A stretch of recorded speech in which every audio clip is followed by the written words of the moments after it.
ابھی ابھی میں نے آپ کے سامنے اللہ کے پاک کلام قرآن پاک کے سورہ بقرہ کی دوسرے پارے کی ایک چھوٹی سی آیت کی تلاوت کا شرف حاصل کیا، جس میں اللہ تبارک و تعالیٰ نے ہر مسلمان کے لیے یہ نصیحت فرمائی، وَلَنَبْلُوَنَّكُمْ بِشَيْءٍ مِّنَ الْخَوْفِ وَالْجُوعِ وَنَقْصٍ، اے لوگو ہم تمہیں ضرور آزمائیں گے، کچھ خوف سے، کچھ ڈر سے، کچھ مال کی کمی سے۔ وَلَنَبْلُوَنَّكُمْ بِشَيْءٍ مِّنَ الْخَوْفِ وَالْجُوعِ وَنَقْصٍ مِّنَ الْأَمْوَالِ وَالْأَنفُسِ وَالثَّمَرَاتِ، تمہاری جانوں سے اور پھلوں کی کمی سے ہم تمہیں ضرور آزمائیں گے۔ وَبَشِّرِ الصَّابِرِينَ، اور خوشخبری سنا اس کو کہ میرے اس آزمائش میں وہ کامیاب ہو گیا۔ کس کو خوشخبری سناؤ؟ جو میرے اس آزمائش میں کامیاب ہو گیا۔ اللہ تعالیٰ بھوک سے بھی آزماتا ہے، ڈر سے بھی آزماتا ہے، مال دولت دے کر بھی آزماتا ہے، پھلوں کی کمی سے بھی آزماتا ہے۔ اور ایسی آزمائش میں اگر بندہ ثابت رہے تو اللہ کہتا ہے اے میرے محبوب اسے خوشخبری سناؤ کہ وہ صبر کرنے والوں میں اس کا نام لکھا جائے گا۔ اللہ تعالیٰ نے نبیوں کو آزمایا اور ہمارے آقا محمد رسول اللہ صلی اللہ علیہ وسلم کو سب سے زیادہ آزمایا۔ کیوں زیادہ آزمایا؟ کہ ہمارے آقا کا رتبہ سب سے زیادہ، جتنا زیادہ رتبہ ہوگا اتنی زیادہ آزمائش ہوگی، یہ اللہ کا قانون ہے۔ پھر اللہ تعالیٰ نے نواسۂ رسول جگر گوشی علی بطول حضرت سیدنا امام حسین رضی اللہ تعالیٰ عنہ کو آزمایا۔ کیوں آزمایا؟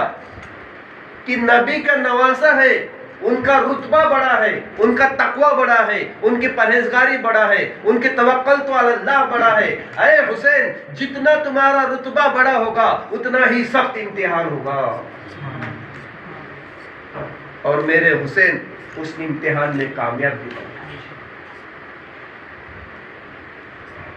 کل تک آپ نے حضرت قاسم اور حضرت عباس کی شہادت کا ذکر سنا۔ امام حسین کے خاندان والے ایک ایک کر کے اللہ کی راہ میں شہید ہوتے جا رہے ہیں۔ اب امام حسین کا چہیتا بیٹا 18 سال کا نوجوان حضرت علی اکبر میدان کربلا میں جانے کے لیے امام علی مقام سے اجازت مانگ رہے ہیں۔ امام علی مقام بچے کو سینے سے لگاتے ہیں، اے بیٹا علی اکبر میں تمہیں کیسی اجازت دے دوں، کس چیز کی اجازت دے دوں؟ کیا تیروں سے چھلنی ہونے کی اجازت دوں؟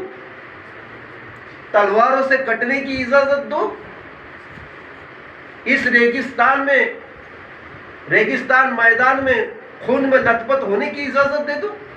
اے بیٹا تمہیں اجازت نہیں، یہ لوگ میرے خون کے پیسے ہیں، مجھے شہید کرنا چاہتے ہیں، ایک بار مجھے شہید کر دے تو پھر یہ کسی کو کچھ نہیں بگاڑیں گے۔ اے بیٹا تمہیں میدان کربلا میں جانے کی اجازت نہیں، بلکہ میں خود میدان کربلا میں جاتا ہوں۔ قربان جائیے اس بیٹے پر۔ بیٹا کہتا ہے بابا جان میرے ہوتے ہوئے آپ میدان کربلا میں جائیں، یہ ہرگز نہیں ہو سکتا، مجھے بھی اجازت دیجئے اور نانا جان صلی اللہ علیہ وسلم کے پاس پہنچا دیجئے کہ میں اسلام کے لیے اپنی جان قربان کرنا چاہتا ہوں۔ اور ایسا چہیتا بیٹا تھا علی اکبر، ایسا چہیتا بیٹا تھا، بچپن سے لے کر آج تک امام حسین نے اس کی کوئی خواہش ایسی نہیں ہوگی کہ امام حسین نے پوری نہ کی۔ امام حسین نے علی اکبر کی ہر خواہش، ہر ضد کو پورا کیا۔ کیوں پورا کیا؟ اس کے پیچھے بھی مصلحت ہے کہ اللہ تعالیٰ نے علی اکبر کو ایسا بنایا تھا کہ علی اکبر کا چہرہ رسول کائنات صلی اللہ علیہ وسلم کے چہرے سے ملتا جلتا تھا۔ صحابہ اکرام رضوان اللہ تعالی علیہم اجمعین کو جب پیارے آقا صلی اللہ علیہ وسلم کی یاد ستاتی اور رسول اللہ کا دیدار کرنا چاہتے تو دور دور سے سفر کر کے آتے، مدینہ منورہ میں حضرت علی اکبر سے ملتے تو انہیں وہ سکون ملتا کہ گویا ہم رسول اللہ سے ملے،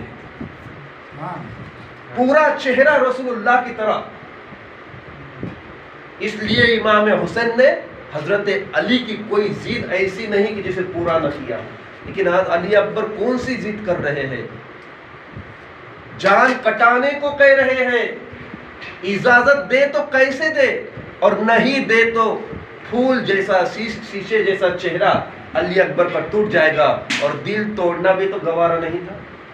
مجبوراً امام حسین نے اپنے لخت جگر کو اجازت دے دی، خود اپنے ہاتھوں سے گھوڑے پر بٹھایا، حضرت علی شیر خدا رضی اللہ تعالیٰ عنہ کا پٹکا کمر پر باندھا، نیزہ اپنے ہاتھوں سے دیا، تلوار اپنے ہاتھوں سے دیا، اور کہتے ہیں بیٹا جانے سے پہلے اپنی ماں اپنی پھوپھی کا دیدار کرنا، انہیں سلام کرنا، خیمے والی عورتوں سے مل کر آنا۔ اے بیٹا جاؤ میدان کربلا میں، اگر تم جا رہے ہو تو میری یہی دعا ہے کہ اللہ تمہارا حافظ اور نگہبان ہے۔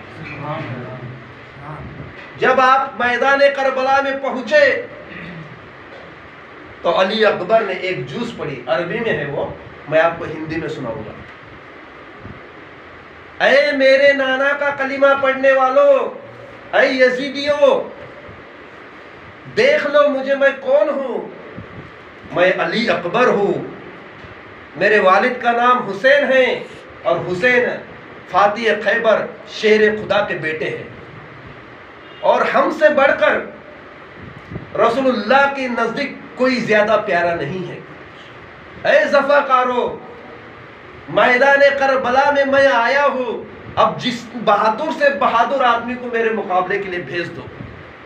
قربان جائیے ایمان والو، 3 دن کے بھوکے اور پیاسے ہیں، ایک بوند حلق کے نیچے نہیں اتری پانی کی، ایک لقمہ حلق سے نیچے نہیں گیا، لیکن شجاعت، ہمت اور بہادری تو دیکھیے، 22,000 یزیدیوں کو للکار رہے ہیں، پھر بھی ان کی ہمت نہیں بنتی، کوئی مقابلے کے لیے آنے کو تیار نہیں۔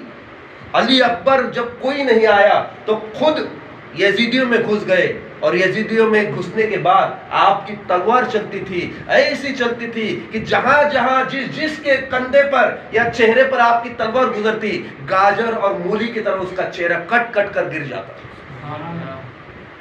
کئی لوگوں کو ڈھیر کرنے کے بعد علی اکبر کو پیاس ستائی، ریگستان کے میدان ہے، دھوپ کی ایسی تپش کہ کربلا جیسی دھوپ پوری دنیا میں نہیں، اور اس ہجری 60 ہجری کی 61 ہجری کی دھوپ، اللہ پناہ دے اس دھوپ سے۔ ایسی دھوپ میں بھوکا پیاسا رہ کر کے مقابلہ کرنا کوئی معمولی بات نہیں ہے ایمان والوں۔ تصور کیجئے، صرف تصور کیجئے، سامنے لائیے اس منظر کو، ایسی کڑی دھوپ میں 18 سال کا نوجوان 3 دن کا بھوکا اور پیاسا میدان کربلا میں یزیدیوں کو للکارتا ہوا، یزیدیوں کو موت کے گھاٹ اتار رہا ہے، اور جب تھک گئے تو امام علی مقام کی خدمت میں آتے ہیں، اے ابو جان الاتش الاتش، پانی پانی، پیاس پیاس، مجھے پانی مل جائے ایک پیالہ، تو اے ابو جان پورے یزیدیوں کو میں موت کے گھاٹ اتار دوں۔ مہربان باپ نے جب فرما بردار بیٹی کی یہ بات سنی تو آنکھوں سے آنسو بہ نکلے۔ پانی دے کہاں سے؟ پانی تھا ہی نہیں۔ امام علی مقام نے علی اکبر کے چہرے کا گرد و غبار صاف کیا، سینے سے لگایا، اے میرے بیٹا، جب میں بچپن میں پیاسا ہوتا تھا، بھوکا ہوتا تھا، تو میرے نانا جان اپنی زبان مبارک مجھے چچاتے تھے اور میں تسکین پاتا تھا۔ ایسے وقت میں اے میرے بیٹا آجا، تو میری زبان اقدس کو چوس لے، اللہ تعالیٰ تجھے کچھ تسکین عطا فرمائے۔ علی اکبر کو اپنی زبان چسائی، کچھ تسکین ہو گئی، کچھ ہلکا سا آرام ہوا۔ علی اکبر پھر میدان کربلا میں نکلتے ہیں، پھر للکارتے ہیں، لیکن کسی کی ہمت نہیں کہ علی اکبر امام حسین کے شیر کے سامنے آئے اور مقابلہ کرے۔ ابن سعد حیران ہے، ابن سعد طفیل بن شیش ایک پہلوان ہے،